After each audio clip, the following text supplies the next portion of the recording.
Jadi badan gue itu dipaksa buat dilurusin begini. Badan gue kayak dirobek, Bang. Sakit banget, luar biasa. Itu saking gue sakitnya, gue teriak, Bang. Gue teriak, sakit. Tolongin Akbar. Hitam tinggi. Matanya tajam.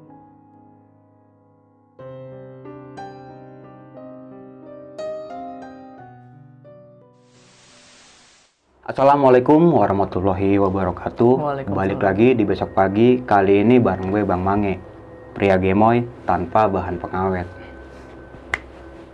Masih dengan tema yang sama, nggak jauh-jauh dari dunia pendakian, terutama hal gaibnya nih. Dan di malam ini gue udah kedatangan salah satu narasumber nih, jauh dari planet Namek. Langsung aja kita sapa narsum kita malam ini. Selamat malam Bang Akbar. Selamat malam Bang Mange. Sehat nih? Alhamdulillah, harus itu Mas sekarang Bang. Kesibukannya apa nih sekarang Bang? Masih di dunia trip Bang. Iya. Masih di dunia trip ya? Betul. Dan kali ini lu pengen menceritakan tentang pengalaman lu ketika di gunung mana nih? Itu yang ke Gunung Burangrang saat gua trip di part pertama. Itu kira-kira tahun berapa Bang? Tahun lalu Bang. Oh, baru tahun kemarin? Baru tahun kemarin. Sebelum masuk ke cerita, bagi teman-teman semua yang belum subscribe, silakan di subscribe terlebih dahulu. Like, komen, dan share. Dan jangan lupa nyalain loncengnya nih, agar teman-teman semua nggak ketinggalan video terbaru dari besok pagi. Bang Akbar ini juga mempunyai OT ya Bang ya? Atau open trip nih Bang? Ya. Boleh Bang dipromosin aja Bang. Kalau untuk Instagram jasa trip gua ya, itu namanya apang_adventure new. Oke. Kalau IG pribadinya nama gua Desya Akbar_R. Oh, nanti kalau yang pengen kepo-kepo nih sama open tripnya Bang Akbar ya, langsung aja di japri di IG-nya langsung ya Bang ya. Siap. Oke. 24 jam. Bisa dikasih sedikit cerita nggak nih ketika pendakian lu di Gunung Burangrang pada tahun itu? Ya, jadi sedikit cerita ya. Jadi di Gunung Burangrang itu tahun lalu kurang lebih itu kalau nggak salah bulan Agustus Bang. Itu gue pertama kali trip ke Burangrang. Gue ngalamin hal yang enak. Itu antara gimana ya, kayaknya mah diserang fisik sama makhluk tertentu. Mungkin juga itu kesalahan gue ya. Kesalahan gue karena gue waktu ngiket tali flysheet sama tali double layer ke pohon, gue asal ikat aja, nggak gue permisi atau apa. Itu udah saking capeknya kayak gitu Bang. Kita skip dulu nih Bang ya. Oke, kayaknya siap. epic banget nih cerita. Mau naik gunung, nggak punya perlengkapannya, masih minjem barang temen. Mahameru solusi yang tepat. Mahameru Survival Soul, brand perusahaan outdoor yang menjual perlengkapan pendakian seperti jaket, ransel, kemeja, sarung tangan, dan lain-lain. Buat kalian yang masih minjem barang temen, Udah deh, lupain aja. sudah saatnya kita beralih ke Mahameru Survival Soul.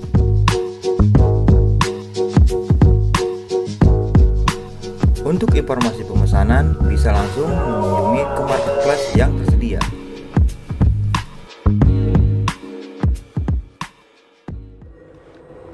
Bagi teman-teman semua, disimak video ini sampai habis ya, agar nggak terjadi kesalahpahaman. Karena Bang Akbar ini akan menceritakan kenapa sebab dan akibat rombongan Bang Akbar ini diteror oleh makhluk yang tak kasat mata.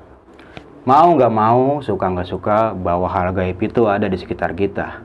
Tanpa berlama-lama dan untuk mempersingkat waktu, langsung aja kita mulai ceritanya.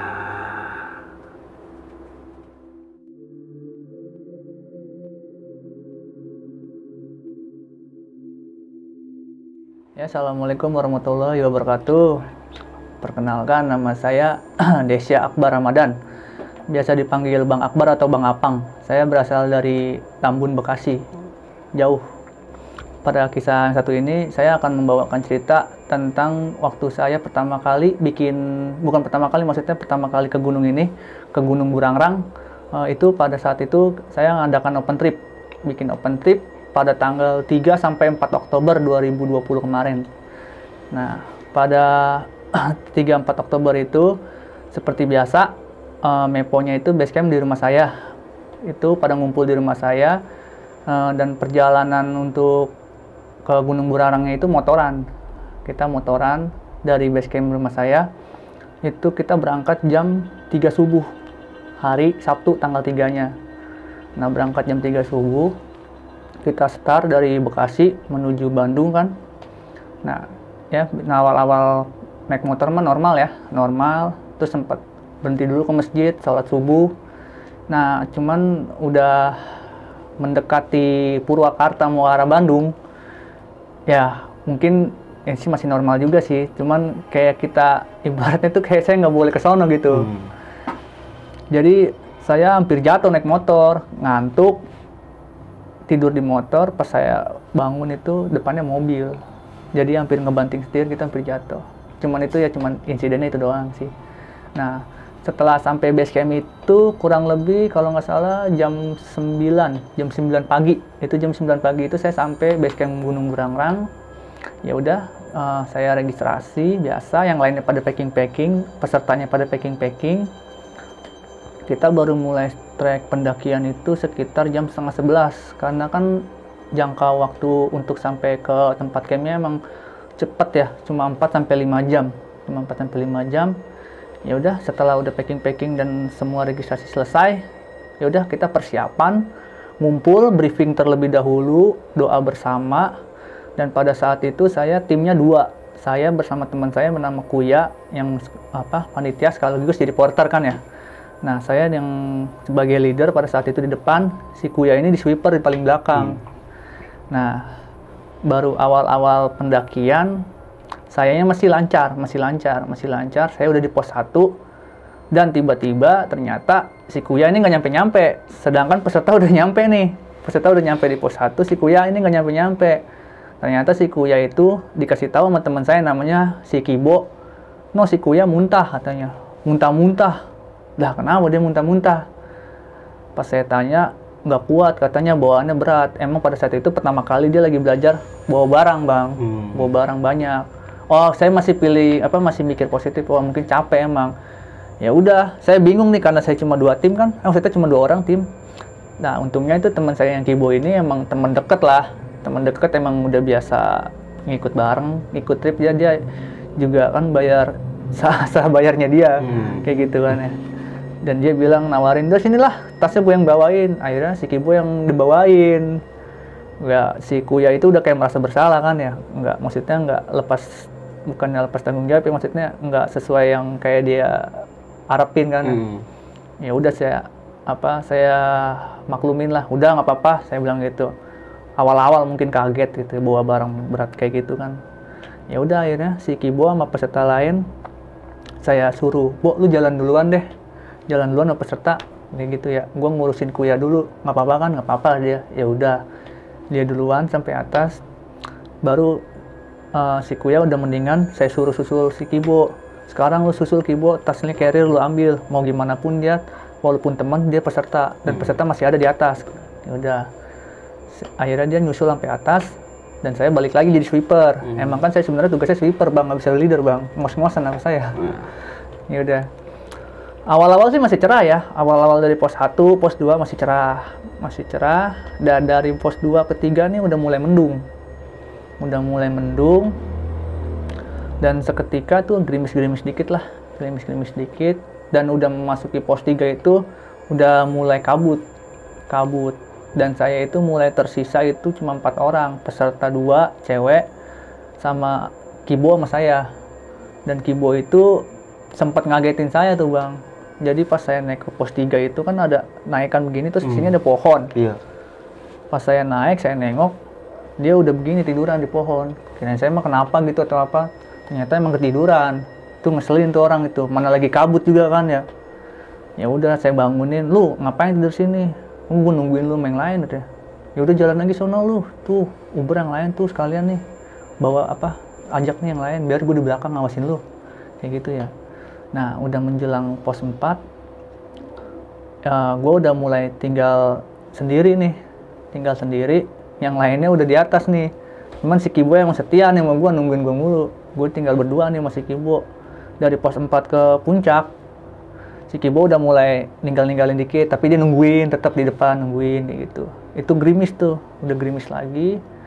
Gua nggak bawa jas hujan kan pada saat itu. Cuman kan emang gua walaupun nggak bawa jas hujan, gua pakai flysheet. Gua bikin kayak barongsai begitu kan. Ya udah. salahnya pada waktu itu gue salah pakai sepatu. Gue pakai sepatu yang licin banget waktu itu. Dan menuju puncaknya itu tanahnya tanah merah. Udah gitu naiknya naik begini kan, vertikal begini. Gue beberapa kali jatuh di situ. Ya gitulah, sempat diketawain juga masih Kibo, jatuh, lemah banget tuh gini, gitu kan ya, jatuh. Ya udah sampai atas itu, sampai puncak itu sekitar jam 4-an, jam 4 lewat lah, jam 4.15. Ternyata di situ udah hampir semuanya ya, udah sampai atas semua. Dan udah ada yang bikin tenda satu, ternyata yang bikin si Kuya. Ya udah akhirnya gue bilang, kok kita nggak bikin tenda yang di puncak sebelah kanan. Gue bilang gitu ya, yang turun ke bawah sebelah kanan penuh adanya. Pada saat itu penuh banget bang. Emang pada waktu itu burangrang lagi digandrungin lah di situ, lagi penuh banget. Ya udah akhirnya kita ngalah ke puncak yang sebelah kiri, itu yang puncak Purwakarta, nama jalurnya Mentari. Kita ke kiri, masuk lagi ke dalam, cuman kita dapat jalur bukan jalur ya, maksudnya tempat tendanya itu gak enak, turun miring gini ke bawah. Ya udah saya emang kan namanya refleks, udah langsung bikin tenda. Karena capek juga, udah langsung bikin tenda. Saya bikin tenda ya asal bikin tenda aja. Bikin tenda, ikat, bikin tenda, udah diem. Pada saat itu waktu bikin tenda itu udah jam 5-an, udah hampir maghrib. Udah selesai bikin tenda, ya udah saya melamun, si Kibo ngobrol sama peserta lain, si Kuya ngobrol gitu, saya ngelamun aja, nggak tahu kenapa saya ngelamun. Ngelamunnya madep ke arah sono, ke ujung jalur trek Mentari. Itu kan ujungnya itu terbuka, jadi kota-kota Subang kelihatan tuh di situ. Ya udah saya ngelamun begini bang, jongkok begini. Lama tuh, lumayan tuh, hampir maghrib tuh. Nah pas udah menjelang maghrib, saya mau bangun dong, masuk ke dalam tenda. Saya mau nyuruh peserta suruh masuk. Peserta udah saya suruh masuk, masuk dalam tenda, udah masuk semua. Pas saya mau bangun, itu saya nggak bisa bangun bang. Saya begini aja diem. Itu kalau saya bangun, rasanya itu sakit banget bang. Sakitnya itu bener-bener kayak perut tuh kayak diikat tali bang. Sakit banget. Kalau saya paksa berdiri gini, nggak nahan bang. Sakitnya sakit luar biasa. Saya awal-awal ngiranya emah kan ya. Wah jangan-jangan gue emah nih atau kram perut nih. Gue kira begitu kan bang ya. Akhirnya gue coba minum Milanta kayak gitu tuh, minum Milanta. Gue coba minum Milanta, terus gue dikasih roti. Mungkin lu belum makan, gue udah makan di bawah kan, gue bilang gitu ya. Ya udah gue coba dah, gue makan tuh rotinya, gue minum lagi. Tetep bang, kata gue ini bukan sakit, gue bilang gitu. Gue bilang ini bukan sakit, ini aneh nih kata gue. Gue coba bangun lagi, nggak bisa. Akhirnya wah ini udah nggak beres nih dalam hati gue nih. Gue bilang tuh si Kibo yang udah paham kan, si Kuya udah pada paham juga kalau gue kenapa-napa. Ya udah, Bo, sama Kuya, panggil Kuya itu, suruh masukin gue ke carrier. Masukin dalam gue, langsung ke dalam tenda nih. Masukin gue ke dalam tenda. Gue diangkat. Jadi gue masih begini tuh gue diangkat di dalam tenda. Nah, gue udah pas udah di dapur tenda, wah gue udah nggak tahan bang. Itu udah sakit banget nih. Itu peserta pada keluar semua bang. Takut kali, disangkanya gue kesurupan. Padahal gue nggak kesurupan. Gue waktu itu masih sadar banget, sakit. Tapi sakitnya minta ampun dah, luar biasa sakit banget. Akhirnya gue ambil air gue sebotol kecil lah yang sedang. Kurang 800 ya? Ya segitu 650 milian itu. Ada kan satu peserta nih yang rajin sholat nih bang, selama di pendakian nih. Gue minta tolong sama dia sholat maghrib, tolong bacain airnya. Takutnya gue ada apa-apa kan, gue bilang gitu ya. Ya udah, dia selesai sholat, gue minum airnya bang. Gue minum airnya malah gue makin menjadi-jadi bang. Sakitnya makin menjadi-jadi. Akhirnya gue dimasukin ke dalam tenda. Waktu itu ada satu peserta namanya Govi. Dia yang tetap stay di situ. Yang lain pada keluar, pada ketakutan. Dia tetap stay di situ. Gue didudukin di situ. Dia manggil si Kibo lagi. Kibo kan nama Kibo masih di luar tadinya. Masuk lagi ke dalam tenda. Terus dia manggil. Pas Kibo sama si Kuya udah masuk ke dalam, lu ngapa lu ya? Terus anehnya gini bang, gue nggak bisa ngomong bang. Cuman gue bisa bilangnya sakit aja gitu. Tapi gue pengen ngomong tuh nggak bisa kayak gitu, susah buat ngungkapinnya gitu ya. Nah Kuya juga pun mikirnya sama si Kibo nyangkanya gue kesurupan. Jadi badan gue itu dipaksa buat dilurusin begini. Pas badan gue dilurusin begini, telentang. Memang mereka berhasil ngelurusin badan gue, tapi pas dipaksa begitu, badan gue kayak dirobek bang. Sakit banget, luar biasa. Itu saking gue sakitnya, gue teriak bang, gue teriak sakit, gue nangis bang. Gue nangis itu, gue baru pertama kali naik gunung sakit, nangis gara-gara itu. Tuh gue sakit banget ya. Kibo itu nyangkanya gue kesurupan, sampai gue pipi gue tabuk-tabukin ya. Gue tuh pengen ngomong, gue gak kesurupan begitu ya. Gue gak kesurupan, gue sadar kata gue. Terus sampai perut gue ditekan-tekan sama si Kibo nih. Ditekan-tekan sama Kibo, nih ayo, nih jangan-jangan gini-gini kata si Kibo gini ya. Dia gue tekan nih biar dia keluar nih. Dalam hati gue pengen ngomong, lu jangan neken kayak gitu. Justru kalau si Kibo yang neken gua, dia makin marah gitu, makin kesel gitu ya, makin sakit gua, ditekan itu makin sakit, sampai akhirnya gua udah nggak tahan lagi bang, gua udah pasrah itu, gua sakit, itu gua masih teriak-teriak, masih nangis, gua sampai ngucap dalam hati gua ngomong begini, Pah, Mah, Pak, gua manggil kakek gua kan bapak, Pah, Mah, Pak, tolongin Akbar. Gue ngomong gitu, tolongin Akbar, gue bilang gitu ya. Ya udah tuh, gue masih sakit sampai jam 8, jam 9.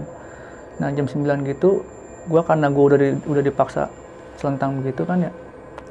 Gue bilang ke Kibo sama ke si Kuya, itu gue akhirnya udah bisa ngomong bang. Jam 9 malam gue udah bisa ngomong, tapi sakit belum hilang. Udah lu gak usah ngurusin gue, tuh peserta pada takut gue bilang gitu. Lu masak di sana berdua, kata gue. Gue bilang gitu kan ya, gue masih mikirin peserta. Gue suruh masak tuh peserta, maksudnya si Kuya sama si Kibo suruh masak. Akhirnya setelah masak udah jadi kan, makan nih. Akhirnya peserta baru berani masuk ke dalam. Itu posisi gue sekarang udah bisa duduk, tapi gue masih nggak bisa berdiri. Jadi gue cuma bisa duduk sama bisa telentang. Gue nggak bisa berdiri. Nah ya udah makan bareng. Gua kan posisi gua kan emang gue tidur di dapur tenda sama si Kuya. Gua ngalah karena pada saat itu kan gue bawa 4 tenda, tapi yang berdiri tenda tuh cuma 3 karena nggak ada lahan sama sekali. Ya udah setelah selesai makan itu ya udah seperti biasa, peserta gue pada gue suruh tidur, udah jam 10 lah tidur, gue bilang gitu, tidur. Gue nggak bisa tidur kan ya, gue masih mikirin yang aneh-aneh kan begitu ya. Ya udah gue diem aja di bangku, bukan di bangku, maksudnya di teras dapur tuh, teras dapur tenda. Di dapur tenda itu gue diem aja mikirin ya, ini gue kenapa ya gitu ya. Dan si Kuya sama si Kibo di luar ngobrol sambil masak air panas gitu ya. Si Gopi udah masuk kan, peserta gue si Gopi itu yang udah bantuin gue masuk juga tidur. Gue jam 10 lamun. Nah dari tenda yang sebelah sini, yang depan gue, peserta gue satu namanya Bang Asep keluar. Bete gue mau ngobrol lah gitu. Akhirnya dia keluar palanya doang gitu, maksudnya setengah badan, ngajakin gue ngobrol. Gue ngobrol. Terus si Kibo akhirnya masuk ke tenda. Terus si Kuya balik nemenin gue. Yang gue bertiga ngobrol. Entah kenapa gue ngobrol enjoy ya bang. Ternyata kayak udah hilang aja gitu, enjoy hilang. Gue ngobrol, tapi saat gue ngobrol itu gue tahu, jadi gue tuh di depan gue itu kan pohon gede yang ke arah jurang. Itu tuh ada yang ngeliatin gue, hitam tinggi, matanya tajam. Itu ngeliatin gue terus. Cuman gue bodo amat lah kata gue gitu ya. Gue udah nggak mau mikir yang ke situ. Gue mikir gimana gue bisa berdiri ini kata gue gitu. Ya udah gue ngobrol tuh lumayan lama. Ngobrol itu sampai jam 12. Sampai jam 12 gue ngobrol. Tiba-tiba kok badan gue begini-begini nih. Ih kok gak sakit kata gue ya. Badan gue udah enteng lagi. Gue bangun. Terus si Bang Asep ini sama si Kuya ini kayak kaget gue berdiri. Kayak gitu, cuman dia nggak mau ngomong. Gue bilang temenin gue yuk ke depan lah, duduk deh di luar, gue bilang gitu. Gue mau duduk, gue bilang gitu. Mau ngeliat kota-kota, lampu-lampu kota, gue bilang gitu. Ya udah nemenin gue tuh, dua-duanya di luar. Ya udah nggak lama, paling sampai jam 1 balik lagi ke tenda. Karena udah malam juga, udah deh kita tidur deh, gue bilang gitu ya. Akhirnya gue sama yang lain tidur. Cuman ya habis gue tidur itu ternyata hujan bang. Wah hujan deras, gue akhirnya nggak bisa tidur kan. Air udah di dapur tenda kan, Gue tidur udah sama kuya pakai SB udah kena basah kata gue. Gue ngeri hipo juga kan ya. Tadi gue tidur pakai sarung doang, kata gue pakai ini aja lah, pakai SB ya. Kata gue buat ngindarin hipo. Ya udah, pas udah menjelang paginya, si kuya ngomong, dan itu gue baru nggak pas kuya ngomong, bang, itu lo kok pas kita lagi ngobrol lo kenapa bisa bangun bang? Kok lo bisa gerak-gerak sih? Si kuya ngomong gitu. Lah iya ya kuya, gue bilang gitu ya. Gue juga nggak tahu kuy, tiba-tiba gue bisa bergerak sih ya, kata gue ya. Nggak tahu, sumpah nggak bohong gue nggak tahu itu refleks. Kok gue bisa bergerak. Dan gue waktu kita ngobrol bertiga itu gue enjoy ngobrol sama lo loh. Gue juga nggak tahu lo itu, nggak ngerasa sakit sama sekali. Jadi itu pas menjelang habis makan peserta itu gue udah enjoy ngobrol bertiga sama dia. Itu anehnya di situ. Dan yang gue ngelihat ada yang ngeliatin gue itu juga gue nggak ngerasa bodoh amat lah gitu gue. Padahal dia ngeliatin gue terus, yang sosok hitam tinggi itu. Gue nggak menghiraukan itu kan, gue masih mikirnya gimana nih gue supaya sembuh nih, kata gue gitu kan ya. Ya udah, akhirnya pas pagi mah udah normal foto ya udah menjelang jam 10 jam 11 ya udah jam 11 turun nih. Nah pas gue turun pas di pos 3 masih normal, pos 4 apalagi masih normal. Nah yang pas mau pos 2 ke pos 1 bang, itu gue turun berdua sama si Gopi, yang lain udah turun ke bawah semua. Nah, sama peserta gue nih yang Gopi. Itu gue sih ngerasanya mah tetap masih jalan di trek ya, nggak mungkin gue bengong ya, masa jalan segede gitu gue bengong ya. Jadi kaki gue tuh keprosok ke jurang bang, sebelah kanan. Tapi gue ngerasa kayak ada yang narik. Itu saking pas gue udah pasrah, gue udah nggak bisa megangan apa-apa. Jadi gue udah jatuh sebelah kanan, ke sini. Nah si Gopi megangin gue. Nah, untungnya si Gopi megang gua, si Gopi lagi dipegang sama pendaki lain lewat. Jadi pada main tarik-tarikan. Kalau gua sama Gopi nggak ada yang megangin, gua jatuh dua-duanya ke bawah. Nah, di situ ternyata gua mikir apa ini masih gangguan yang semalam. Pas udah dibantuin sama pendaki lain, gua malah diledekin sama pendaki lain. Bang, jangan meleng bang, makanya bang, demi konten bang jatuh ke jurang, kata gue. Kok bangke? Orang gue jatuh ke jurang malah dibilang demi konten, emang gue megang video, kata gue. Ya udahlah, kata gue udah capek juga kan, biarin aja lah. Gue turun tuh ke bawah. Gue udah keturun ke bawah. Ya udah sampai bawah semua sih alhamdulillah sore tuh. Nah pas sampai bawah sore itu gue pulang jam 4 sore udah pada pulang. Udah sampai Purwakarta, ya udahlah bang, pada nyebar. Pada mencar. Malam udah pada sampai rumah tuh, jam 8-an gue udah nyampe rumah. Ya udah, tumben-tumbenan tuh nyokap gue. Pas gue pulang, dia nyambut gue kayak orang khawatir. Tumben kata gue. Biasanya gue naik gunung kemanapun ya biasa aja. Walaupun khawatir, paling nanyanya di WA. Itu dia sampai buka pintu ngeliatin gue. Aneh gitu, kayak ngeliatin gue aneh gitu. Ya udah, gue nggak mikir apa-apa ya. Gue capek, mandi, tidur. Besokan paginya, gue cerita ke nyokap bokap gue. Ngalamin hal kayak gitu. Perut kayak diingkat. Maghrib, abang teriak mah. Gue bilang gitu kan ya. Saking sakitnya, sakit banget itu. Kayak diikat.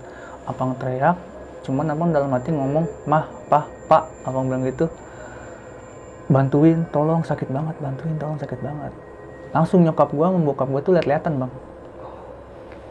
Akhirnya nyokap gue ngomong, jadi pas pada maghrib pada malam gue kesakitan itu, ini nyokap gue denger suara di kamar gue, suara orang teriak kenceng, tapi suaranya dalam bawah tanah, tapi ada di kamar gue. Dan kata nyokap gue itu suaranya kayak gue. Dan ternyata bokap gue juga denger. Cuman bokap gue denger, nyokap gue denger pada saat itu mereka pada nggak saling nanya. Baru nanyanya itu sebelum pulang, pas sorenya nanyanya gitu. Ternyata mereka berdua saling denger. Dan suaranya sama, kayak gitu. Dan nyokap gue itu katanya pas malam-malam itu, yang pas gue lagi kesakitan itu nggak tahu kenapa nyokap gue tuh nangis sejadi-jadinya, nangis, kepikiran gue mulu. Biasanya gue naik gunung kemanapun dia nggak bakal kepikiran sampai kayak gitu. Nih nggak tahu ini tumben kenapa dia nangis terus kepikiran gue mulu. Nah mungkin itu karena kontak batin kali gue sama nyokap gue ya, kayak gitu. Dan ternyata mereka itu bang denger. Jadi di kamar gue tuh ada suara orang teriak kenceng, suara tapi nggak minta tolong, suara orang teriak aja gitu, kayak orang kesakitan. Tapi nyokap gue sama bokap gue itu sama-sama dengar suaranya kayak suara gue. Kayak gitu. Gue pun langsung sontak kaget, masa sih beneran? Wah, berarti ibaratnya gue minta tolong dalam hati gue, mungkin itu kontak batin gue nyampe Ke nyokap lu. ke nyokap sama bokap gue akhirnya besokan paginya gue iseng nih, gue pergi nih ke tempat kakek gue di Sukatani Cikarang. Gue ceritain kayak gini, ternyata kakek gue enggak.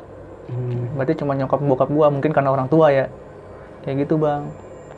Makanya gue sampai sekarang masih bingung, ini apa gue, kayaknya sih feeling gue ya, walaupun gue masih bingung, kayak feeling gue ini karena kesalahan gue bang. Kesalahan gue saat gue masang tenda. Jadi masang tenda itu gue feelingnya sih di pohon itu bang, jadi gue ngikat tali plyseat sama tali double layer itu asal ikat aja. Asal ikat aja, nggak pakai permisi lagi, nggak asal numpang lagi, asal ikat aja, gue asal ikat. Dan seketika ya perut gue yang ternyata yang diikat. Kayak gitu, perut gue sakit banget diikat. Mungkin kalau orang-orang awam atau apa disangkanya mah atau kram ya.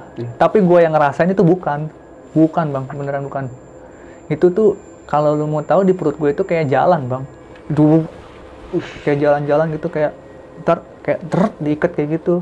Apalagi yang pas ditarik ditidurin gitu masih kibo itu kurang ajar banget tuh si kibo asli sumpah. Kata gue kalau gue bisa ngomong, kata gue itu gue teriakin, lu bego, lu pengen gue gituin bang, lu bego ngapain lu telentangin gue jadi gitu, itu ditambah sakit gue bilang gitu ya. Tapi ya mungkin karena kibo juga nggak tahu kan, karena gue waktu itu juga nggak tahu kenapa gue nggak bisa ngomong.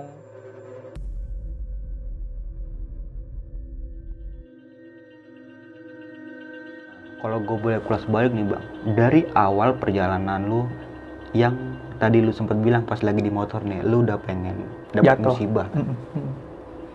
Bener. Dan di situ lu masih beranggap positif ya? Iya, karena mungkin gue mikirnya ngantuk kan. Ngantuk ya? Akhirnya lu melanjutkan perjalanan nih, hingga lu sampai ke base camp. Nah, setelah lu mengurus registrasi, makin ngulang ya, lu jalan dari base camp. Saat itu posisi lu jadi leader nih, di depan nih. Dan si teman lu tadi, sweeper, si Kuya. Si Kuya ini di belakang ya, sweeper. Nah, dari base camp ke pos 1, tadi gue sempat dengar si Kuya ini temen lu muntah-muntah nih. Iya, malah sebenarnya dia yang muntah-muntah di awal. Gue masih normal aja, kayak gitu. Hingga akhirnya lu turun lagi ke bawah nih, nyusulin dia nih. Iya, gue ngambil tas dia. Kan pada istirahat kan di pos 1. Gue ambil tas dia. Ya udah, lu naik di sono, istirahat di pos 1. Akhirnya tas yang dia kan dibawa sama Kibo. Kibo karena temen deket gue. Udah sini lah, gue bawa lah. Kasihan peserta lu, ada yang nungguin deh. Kayak gitu. Akhirnya lanjut lagi nih. Lanjut lagi. Hingga sampai di pos 2 nggak ada apa-apa nih. Nggak ada. Paling anehnya ya pas di pos 3 aja itu yang pas gerimis mulai kabut kayak gitu. Tadi padahal cerah banget. Cuaca yang tadinya cerah ya, terang ya, dan nggak mungkin buat mendung apa gimana ya, tiba-tiba seketika mendung gitu aja bang. Iya, mendung gitu aja. Terus gerimis nih. Iya, kabut dulu. Kabut Dulu baru gerimis. Itu menurut gue udah tanda-tanda sih kalau kayak gitu. Iya kan mungkin ya, kalau tanda mungkin ya. Nah, tapi kalau kita berpikir positif ya, emang ini kejadian alam biasa. Iya, kalau orang awam begitu mikirnya. Gue juga awal-awal mikirnya begitulah, nggak karena bawa orang banyak kan. Iya, biasa aja. Namanya di gunung kan kita nggak tahu ya cuaca kayak gimana. Hingga tepat di jam 4 sore, lu sampai puncak nih. Jam 4 sore. Jam 4 lewat. Jam 4 lewat lah ya. Sampai puncak. Setahu gua puncak Bungarang, area camp di Bungarang itu agak maju sedikit dari puncak ya, dari tugu puncak ya. Melipir ke kanan. Melipir ke kanan ya. Dan yang kanan itu yang spot terbaik, itu tempatnya landai. Dan gue dapat spot yang nggak bagus. Itu yang bener-bener tanahnya miring. Berarti lu buka tenda di tugu puncak nih? Enggak, yang di camp yang di Mentari. Dari puncak ke kiri, bukan yang ke kanan. Cuman ya gitu, gue nggak semua buka tenda karena nggak kebagian tempat bang.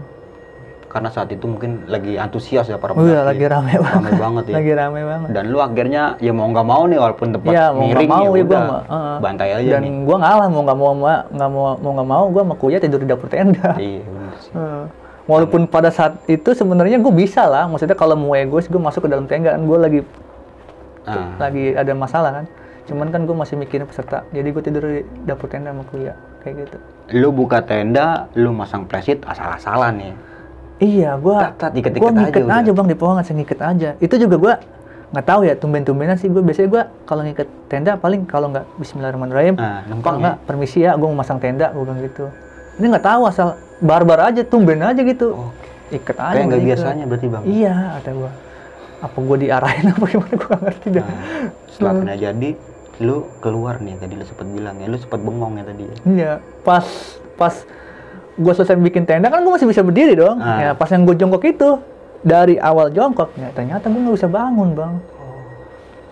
Itu kalau digambarin tuh gue begini bang, ini misalnya gue jongkok, gue begini aja nih berarti. Begini aja. Itu gue sambil nengok yang ke arah kota Subang itu. Diem aja gue begini. Tapi temen lu masih sadar nggak sih bang pas saat lu lagi kayak gitu? Sadar bang, kan gue sambil ngobrol. Gue sambil ngobrol dan gue mulai ngerasa sakitnya pas gue mau bangun. Pas gue mau bangun, astagfirullahaladzim, itu sakitnya luar biasa bang. Nggak bisa digambarin mah sakitnya. Bener-bener kayak, mungkin ya kalau lu tali di tangan, diikat, diginiin kali. Itu. Pas waktu kejadian itu, yang sakitnya itu di area bagian mana bang? Nih bang, tengah-tengah perut nih. Tengah-tengah perut. Kalau yang di dalam tenda, yang udah ditelentangin sama Kibo, itu bukan kayak diikat lagi. Itu kayak, dia di sini, jalan. Jadi ditekan-tekan sama Kibo. Gua nunjuk sakitnya di mana, di sini. Ditekan sama Kibo sini. Sama dia. Gua bilang sini, ditekan lagi sama sini. Dalam hati gua jangan ditekan, makin sakit. Mungkin beranggapan si Kibo ini kalau lu ini lagi kerasukan nih. Iya, padahal gua sebenarnya sadar. Gua sadar, tapi gua nggak bisa ngomong. Kayak gua ditahan gitu, nggak bisa ngomong, nggak boleh ngomong gitu. Jadi gua pakai tangan nunjukinnya. Gitu. Gokil banget ini. Saat lu lagi bengong sampai kayak gitu loh bang. Iya makanya, wah bang, luar biasa. Akhirnya teman-teman lu ini bopong lo nih yang masukin ke tenda ya? Bukan lu digotong ya? Bukan teman-teman gua, si Kibo doang sama si Kuya. Si Kibo ya? Panitia ya?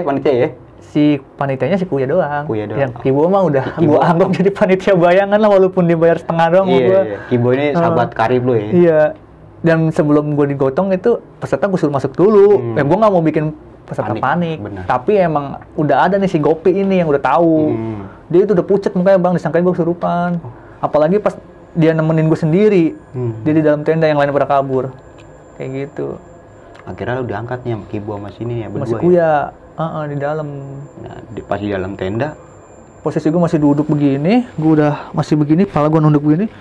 Malah ditelentangin sama dia bang. Itu udah bener-bener badan kayak robek bang. Itu kayak lagi sakit dipaksa gitu ya? Wih asli bang, itu mah sakit banget sumpah. Pasti itu bener-bener dipaksa, tangan gue dibuka, gini, ditarik sama dia, gitu. Ditelentangin gitu, wah gila sih itu. Kalau dibilang kram sih bukan ya bang ya? Bang, gue pernah ngalamin di gunung itu, pernah juga namanya kram perut. Sama, kalau mah gue nggak punya mah ya. Kram perut gue udah pernah. Itu nggak sesakit itu bang. Dan gak berlangsung lama. Ini kan gue berlangsung lama bang. Kayak contoh kita kram di kaki lah ya. Sering banget kan tuh kaki yang kram kaki. Nah itu kan sakit banget bang. Sakit banget iya. Nah lebih berapa kali lipat dari sakit itu? Bang, nggak bisa digambarin bang. Kalau misalnya seandainya kram perut juga, itu kan efek dari belum makan kan ya. Sedangkan gue udah makan. Terus jam 12 di trek pun gue sama peserta gue suruh pada makan kan. Kayak gitu. Di luar batas nalar kita sebagai manusia biasa. Mungkin kalau orang yang benar-benar main pakai logika itu bilangnya kram perut. Tapi itu bukan kram perut bang. Gue juga pernah ngerasain. Sakitnya dari kram perut. Ya? Itu gue pernah ngerasain kram perut. Bukan bang, sakit banget. Kita kembali lagi bang ke topik bang. Di saat lu lagi kayak gitu, lu sadar ya? Gue sadar bang. Cuma lu nggak bisa ngomong. Nggak bisa ngomong. Tapi gue teriak aja dalam hati tuh. Yang nyebut nyokap bokap gue sama kakek gue. Tadi lu sempat bilang lu cuma bisa ngomong sakit doang. Sakit. Jadi kayak nggak ada kata-kata lain sebelum gue bilang sakit. Gue mau nyebut kata lain kayak nggak bisa. Kayak ketahan bang. Iya. Apa juga itu karena efek air yang udah didoain sama peserta. Ya kan sholat jamaah waktu itu maghrib kan ya. Gue minta tolong ya. Yang mungkin efek luar biasa sakitnya itu gara-gara itu mungkin dia nggak terima. Gitu. Kayak dilawan gitu ya? Iya. Dan ternyata yang pas malam-malam juga kan ada yang mantau gua kan dari ujung. Kayak gitu. Itu sosok yang hitam tinggi itu. Dia cuma ngeliatin lu bang? Ngeliatin doang. Tapi saat itu lu biasa-biasa aja nih? Karena gua mikirin gimana caranya gua bisa sembuh. Lu jadi udah nggak medulin itu ya? Nggak medulin itu. Padahal dia emang ngeliatin gua itu kayak nggak seneng gitu. kayak gitu. Itu sampai gue masuk dalam tenda jam 1 pun itu masih ada. Akhirnya lu bisa beristirahat ya. Baru mau beristirahat hujan nih Bang ya. Iya Bang, asli itu gue baru tidur pakai sarung. Gue baru udah bisa tidur, udah bisa tidur normal kan, udah bisa berdiri, udah bisa duduk, udah bisa tiduran. Dan gue baru mau istirahat tenang, kayak nggak boleh senang dikit lah gue. Malah ditimpa hujan deras, flashlight-nya bocor, aliran air. Kata gue, untungnya gue pakai SB, jadi basah cuma di pinggir, sih aman lah kayak gitu. Ditambah kan gue di dalam masih pakai sarung juga. Jadi double gitu ya. Oke Bang. Nah hingga akhirnya lu bisa beristirahat ya, walaupun ya tempatnya ala kadarnya ya. Hujanan, kebasahan gitu ya. Tidur ayam Bang. Tidur ayam kebangun lagi gitu, tidur kebangun lagi. Nah singkat cerita pagi hari ya nggak ada terjadi apa-apa nih. Nggak ada, normal ya. Paling pas turun aja. Oke. Yang kaki gue ditarik itu. Oh iya nih, gue penasaran nih Bang sama yang tadi. Lu sempet bilang lu lagi jalan, padahal lu nggak lagi nge-vlog ya? Kagak Bang, kan jalan gue biasa ya? Jalan, gue lagi ngobrol sama Gopi. Itu jalan emang melipir begini nih, tet gitu. Ini kanan jurang. Tapi gue bener-bener ngerasa itu gue masih jauh dari jurang. Oke. Pandangan lu masih jauh dari jurang? Jauh dari jurang. Tiba-tiba kaki gue trot aja masuk ke kanan. Dan untungnya si Gopi ini narik lu Bang? Iya, tapi Gopi narik ini tangan dua. Dan nggak ada pegangan. Kalau misalnya nggak ada pendaki di sini, ya gue jatuh dua-duanya ke bawah. Untung dua orang ini refleks ya? Iya. Gopi sama pendaki yang lain itu ya? Megangin lu? Megangin bukan gua. Ditolongin malah? Iya, kalau gue ya udah pasrah. Gue gimana, orang gue orang terakhir gue. Tadi sempat bilang pendaki itu demi vlog. Iya, Bang, yang demi vlog Bang, ada dia. Sampai mau masuk ke jurang ada dia. Kalau kata gua, lu bocah mulutnya, songong banget. Padahal lu lagi nggak megang kamera ya? Iya, emang gua lagi megang biasa, video, orang gua lagi buru-buru megang video, gua butas aja berat banget lah gua. Tapi lu ngerasa pas saat itu bener-bener ditarik kaki lu Bang? Kayak sentuhan sih, ditarik enggak, tapi kayak sentuhan. Jadi kayak, gitu. ya gitu. Kayak gini, seret gitu digituin aja gitu. Nggak ditarik, maksudnya kayak dilempengin kaki gua. Dilempengin buat masuk ke jurang? Ke kanan. Oke. Padahal gua ngerasa kok itu nggak jauh, gua jauh banget Bang. Jauh banget dari jurang itu Bang. Gua kayak gitu. Kayaknya emang gua nggak dipersilakan untuk hadir di situ. Mungkin dipersilakan, cuman mungkin karena itu kali yang gua bilang tadi. Ya kesalahan gue ya yang ngikat tali itu mungkin tali flashlight sama tali itu. Hingga akhirnya lu sampai ke base camp. Iya. Sampai base camp dan bergas untuk balik ke rumah nih. Iya. Gua di sini ada yang keren nih Bang menurut gua. Pas lu buka pintu, pandangan nyokap lu itu beda. Iya Bang, nggak tahu kenapa itu nyokap gua kayak yang nyambut gua tuh kayak anak yang baru pulang dari 2 tahun merantau Bang. Padahal nyokap udah tahu ya lu sering naik gunung ya. Iya. Biasa-biasa aja. Biasa aja, maksudnya yang kayak ke Jawa-Jawa kan yang lebih jauh gitu kan. Ini yang cuma deket di Bandung gitu. Dan nyokapku cerita sampai nangis kan sepanjang malam kayak gitu. Singkat cerita di pagi harinya lu baru cerita nih sama orang tua. Gitu Bang, itu aneh banget Bang. Bisa sampai kontak batin gitu. Orang tua emang nggak bisa diinin ya Bang? Iya. Cuman yang anehnya itu kenapa suaranya di kamar gua. Dan ada suaranya itu di bawah tanah itu doang. Nyokap dan bokap lu pun dengar ya suara teriakan itu ya? Dengar, cuman mereka dengar masing-masing, belum nggak ada yang mau nanya, satu sama lain nggak ada yang mau nanya, baru besokan nanya gitu. Pas lu udah pulang baru lah nih tanya nih. Iya, jadi nyokap gue itu ngobrol pas besokan paginya. Besokan pagi kan gue masih di atas kan. Iya. Nah, ternyata sama dengar gitu, pas gue pulang baru diceritain. Kayak gitu Bang. Cerita nyokap lu sama bokap lu nih ngedengar suara teriakan. Mungkin itu lu ya Bang ya? Emang bener suara lu kali mungkin? Mereka dengar suaranya kayak suara gua. Cuma ada di bawah tanah. Iya, tapi posisinya di kamar gua. Kayak gitu. Mirip suara gua. Walau alamnya mungkin apa itu gangguan dari makhluk juga atau emang iya suara gua, pure suara gua, itu gua sampai sekarang masih belum tahu. Tapi yang nyokap gua denger ya itu, suaranya mirip gua. Kayak mirip suara gue lagi kesakitan, kayak teriak sekencang-kencangnya. Itu kejadiannya pas banget loh? Pas banget, sejajar maghrib Bang. Maghrib pas lu lagi di puncak, lagi ngerasain kejadian itu, dan di rumah pun maghrib juga. Lu kedengeran suara kayak gitu, pas maghrib juga. Oke banget sih Bang, yang penting mah selama perjalanan itu lu turun kembali ke rumah dengan selamat nih semua ya. Intinya mah itu. Lu dan peserta lu gua, juga iya. nggak have fun ya, have fun semuanya ya. Have fun sih, soalnya kan gue nutupin bang. Oke. Gue kan nggak mau nutupin, nggak mau supaya nggak aneh-aneh. Tapi pas udah besokannya udah berapa lama, seminggu atau apa, kan pada nanya nih peserta, bang itu lu kenapa sih, baru gue jelasin. Katanya Tapi gitu. respon dari peserta lu biasa-biasa aja ya?